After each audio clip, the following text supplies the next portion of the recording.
Bienvenue dans une nouvelle routine de l'esprit. Cette semaine, on va parler de l'expérience optimale. On va parler de l'état de flow.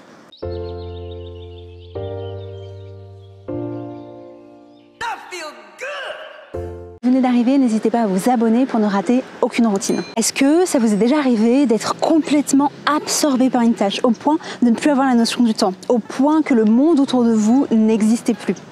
Si c'est le cas, vous avez peut-être déjà vécu ce qu'on appelle en psychologie l'état de flow. Le concept de flow, on le doit à un psychologue hongrois mondialement connu, c'est Mihaly Csikszentmihalyi. Et il s'est intéressé au bonheur et il a voulu comprendre plus particulièrement dans quel moment dans notre quotidien on se sentait le plus heureux. Il a consacré des années de recherche. Au départ, il a analysé des profils d'experts, des personnes qui avaient des aptitudes, des compétences dans leur domaine. Et il a voulu comprendre comment certaines personnes pouvaient consacrer des heures à leur domaine de prédilection, simplement par passion, sans espérer ou chercher de gratification extérieure, comme de l'argent ou une reconnaissance sociale. Il a interrogé des joueurs d'échecs, des peintres, des musiciens, des athlètes. Et ce qu'il a pu constater, c'est que le bonheur n'est pas dans l'enrichissement ou le confort matériel. Il n'est pas non plus dans l'accumulation de plaisirs éphémères. Pour lui, les meilleurs moments de notre vie ne sont pas les moments passifs ou relaxants.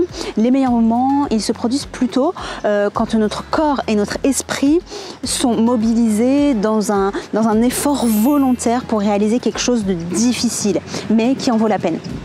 Regarder la télévision, profiter d'un massage, ça peut être agréable, mais on reste dans un état passif. Le point commun des personnes qu'il a interrogées, c'est que le moment où elles étaient le plus heureuses, c'est lorsqu'elles investissaient leur temps dans un domaine qui les animait, qui les motivait, pour lequel elles étaient douées. Et alors, elles entraient dans un état maximal de concentration, de plein engagement, où toute leur énergie était en direction de leur objectif. Tout devenait fluide. Et c'est pour cette raison que Mihaly Csikszentmihalyi a décidé d'appeler cette expérience optimale l'état de flow. Il a étendu ses interviews à d'autres profils, des dirigeants, des religieux, des scientifiques et même des bergers. Au total, il a réalisé plus de 8000 interviews à travers le monde. Il se trouve que l'état de flow est une expérience universelle, qui n'est pas uniquement réservée aux artistes ou aux sportifs, mais qui s'applique à pas mal de domaines. On peut être dans un état de flow lorsque l'on travaille, lorsque l'on cuisine, pendant nos loisirs, dans nos relations amicales ou en famille. En fait, la plupart des activités du quotidien peuvent mener à une expérience optimale. L'état de flow, il se produit quand la tâche ou l'activité représente un défi. C'est réalisable sans que ça soit trop facile. Sinon, on tombe dans l'ennui et vous devez également avoir les compétences suffisantes, vous sentir capable de réaliser la tâche ou l'activité. Sinon, ça peut générer de l'inquiétude ou de l'anxiété.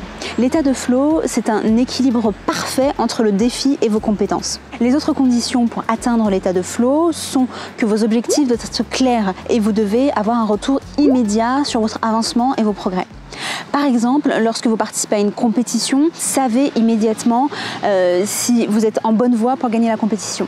La puissance de cette expérience est que non seulement elle participe à notre bonheur, mais ça va au-delà de ça, puisqu'elle permet également de développer nos compétences, d'augmenter nos capacités cognitives, de libérer notre créativité, d'accroître nos motivations et notre engagement. L'état de flow permet également d'être plus détendu et serein, puisque les ruminations, les tracas du quotidien, toutes nos pensées négatives s'arrêtent le temps de l'activité.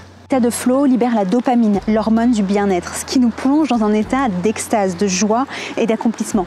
L'état de flow est extrêmement bénéfique dans notre quotidien, mais il faut rester vigilant pour ne pas tomber dans la dépendance ou l'addiction. Il faut trouver le bon équilibre pour ne pas réaliser l'activité au détriment de sa vie sociale, familiale ou autre.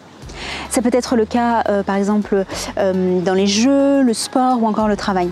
Contrairement au plaisir éphémère, l'état de flow demande plus d'efforts, mais procure un bonheur plus profond et durable.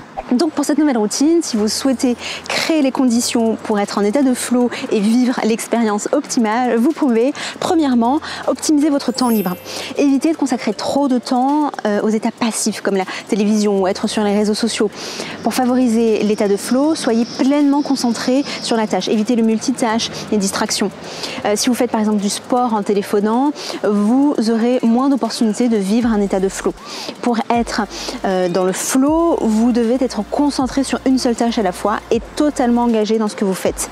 Deuxièmement, choisissez une activité qui vous passionne, que vous aimez vraiment. Pour atteindre l'état de flow, l'activité doit faire sens pour vous. Vous devez être personnellement motivé par la tâche ou l'activité. Si vous êtes en phase de découverte, n'hésitez pas à tester, expérimenter de nouvelles activités. Et enfin, troisièmement, trouvez le bon équilibre entre votre niveau de compétence et le challenge. Pour maintenir votre cerveau engagé, vous pouvez développer de nouvelles compétences. Ou si l'activité devient trop facile, vous pouvez également revoir vos objectifs et vous fixer de nouveaux défis. Si vous avez aimé cette vidéo, n'hésitez pas à la liker. On se retrouve très prochainement pour une nouvelle routine. D'ici là, je vous souhaite une excellente journée. À bientôt.